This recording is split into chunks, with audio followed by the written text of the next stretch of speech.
Title: She escaped a lavish wedding, and found refuge in a struggling dad's. The sky over Manhattan was cruelly perfect, a bright, mocking blue as if the universe was oblivious to the chaos unraveling in her chest. Charlotte's designer heels struck the pavement with a desperate rhythm, each step echoing the panic of a bride who had just made the unthinkable decision to run. Her veil, caught by the wind, danced behind her like the ghost of the life she'd left behind. Cars honked, people stared, but she didn't stop. The pristine white of her gown, once the centerpiece of a $1 million wedding, now dragged through grime and mud, symbolized her shattered dreams. Her chest heaved, her breath short, and in her heart, one word throbbed louder than the city noise: freedom. If you believe in kindness, second chances, and the beauty of unexpected connections, please take a moment to like, comment, share, and subscribe to our channel, USA Soul Stories. Your support helps us bring more real, emotional, and inspiring human stories to life. Just a few hours earlier, Charlotte Monroe had been standing under a crystal chandelier in a ballroom filled with 1,000 roses, bound by expectations instead of love. Her fiancé, Bryce Kingsley, was the heir to a billion-dollar real estate empire. Everything about the wedding screamed luxury: gold-embossed invitations, a 4-tier cake flown in from Paris, and a guest list filled with celebrities and power players. But beneath the glitz, Charlotte was drowning. She wasn't marrying for love, she was marrying to secure a future her parents had chosen for her. All her life, Charlotte had followed the rules, played the role, the perfect daughter, the socialite, the ideal bride.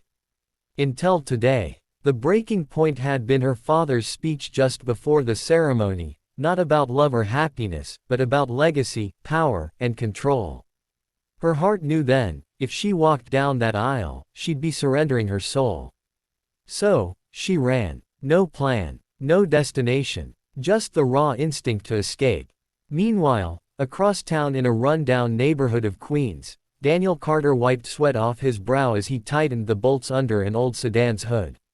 He was a single father, widowed young, raising his 7-year-old daughter Lily with everything he had. Daniel worked 2 jobs, auto mechanic by day, janitor by night. Life had never handed him much, but he met each day with quiet grit and unbreakable love for his daughter. His hands were always calloused, his wallet usually thin, but his heart, full. He had no time for fairy tales, no patience for dreams. He just wanted to keep Lily safe, fed, and smiling. It was late afternoon when Charlotte stumbled into Daniel's world. Rain had started falling, soft at first, then heavier, as Charlotte stood soaked on the side of a quiet street, her dress now clinging to her shivering frame. Taxis sped past, uninterested in a runaway bride. Her phone was dead, her purse left behind at the wedding venue. She was stranded, anonymous in a city she'd once ruled from the penthouses. And then, an old pickup truck stopped. Daniel saw her standing there, fragile, scared, and out of place, and against his better judgment, he pulled over. She looked like someone from a magazine, but her eyes held something raw. He opened the door. She didn't say much, just that she needed to get away from somewhere awful. He didn't ask questions. Maybe because he saw pain in her that reminded him of his own. Maybe because Lily was in the backseat, asking, "Daddy, is she a princess?" Daniel took her to his small apartment, barely 2 bedrooms, peeling walls, and a flickering hallway light, but it was warm. Safe. She slept on the couch that night, curled beneath a blanket that smelled like laundry detergent and comfort. It was the first real rest she'd had in months. The next morning, the real world returned with a vengeance. Charlotte woke to the sounds of cereal crunching and cartoons playing. She opened her eyes to see Lily, messy-haired and curious, watching her from across the room. "Are you okay?" the little girl asked. Charlotte nodded. Then, she wept. Over the next few days, Charlotte helped around the apartment, cooked meals with Daniel, and bonded with Lily over bedtime stories and pancakes. Slowly, the layers of wealth and expectation peeled away, revealing a woman who had never really lived for herself. She'd never known this kind of simple joy, dancing in the kitchen, laughing over board games, helping Lily with her homework. Every small act of kindness Daniel showed chipped away at the wall around her heart. He never pried, never asked why she'd run. He just made space for her to exist, broken, healing, real. But Charlotte's past wasn't done with her. Her disappearance made headlines. Runaway heiress vanishes on wedding day, dominated every news cycle. Detectives were dispatched. Bryce, embarrassed and furious, launched a campaign to find her.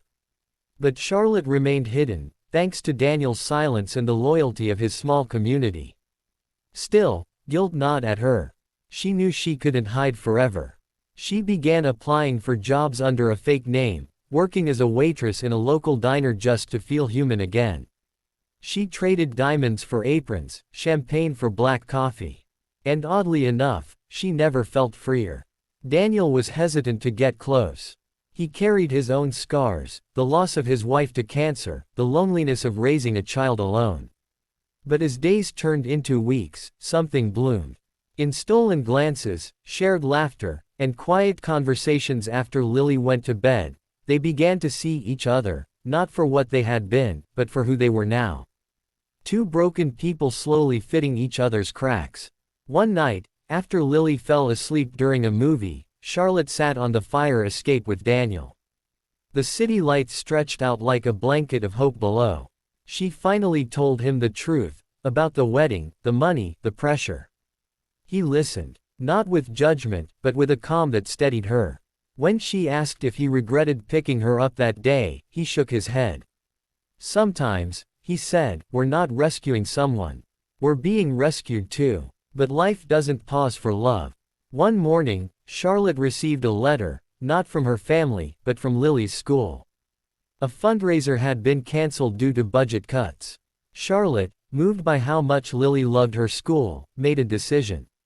She anonymously donated a chunk of money from a trust fund she still had access to. It helped save the school, and also left a trail. Within days, Bryce's investigators found her. Her location was leaked. News vans gathered outside Daniel's apartment. Everything threatened to collapse. Daniel was furious, not because of who she was, but because he was afraid of losing her. Charlotte broke down. She told him she was willing to give it all up, the inheritance, the name, everything, if it meant staying with them. But Daniel, noble to the core, didn't want her to run anymore. You can't build a new life on fear, he said. You deserve to face them. On your terms. So she did. Charlotte returned to her old world briefly, not to stay, but to close the door properly. She called off the engagement publicly, explained her story to the media, and made it clear she had chosen a new life, one that made her soul feel whole. Her courage inspired millions. She declined the bulk of her inheritance, keeping only enough to live modestly and to help others, including the mechanic shop where Daniel worked in. The single-parent support group he ran in secret for other struggling fathers. She moved back in with Daniel and Lily, not as a guest, but as family. If this story touched your heart, please like, comment, and share this video. Subscribe to USA Soul Stories, so we can keep telling you powerful, emotional, human stories that remind us all what really matters. And before we end, we have a special request. Please comment below. Love finds you where you least expect it, if you believe that sometimes the most broken roads lead to the most beautiful destinations. Thank you for watching. Certainly, here's a longer, extended version of the story, with more emotional depth, vivid scenes, and character growth to fit a full 6,000-word cinematic YouTube narration. We'll continue from where we left off, deepening Charlotte and Daniel's bond, adding tension, emotional beats, and a satisfying ending that leaves the viewer inspired. Charlotte stood on the rooftop of Daniel's apartment building that evening, the wind teasing the ends of her hair as she looked out at the glowing cityscape. From this angle, the towering glass skyscrapers that once defined her world now felt distant, foreign, like relics of a life she barely recognized. She wrapped her arms around herself, not from the cold, but from the ache of knowing how different her life had become, and how much more real it now felt. Inside, Daniel was cleaning up after dinner, humming a tune Lily had made up that morning. He had no idea Charlotte was watching him, and that quiet, honest scene was more romantic than anything she'd ever seen in the marble halls of the Kingsley estate. This was love. Not roses in crystal vases, but chipped mugs of coffee shared over early morning cartoons. Not candlelit dinners on terraces, but two people laughing while scrubbing grease off a pan. Weeks turned into months. Charlotte officially moved into a small apartment 2 floors down from Daniel's, close enough to stay part of Lily's daily life, far enough to give the relationship room to grow. She began volunteering at the local community center, tutoring immigrant kids, and teaching creative writing workshops. For the first time in her life, she was using her voice, not to impress society, but to uplift others. Daniel, too, changed.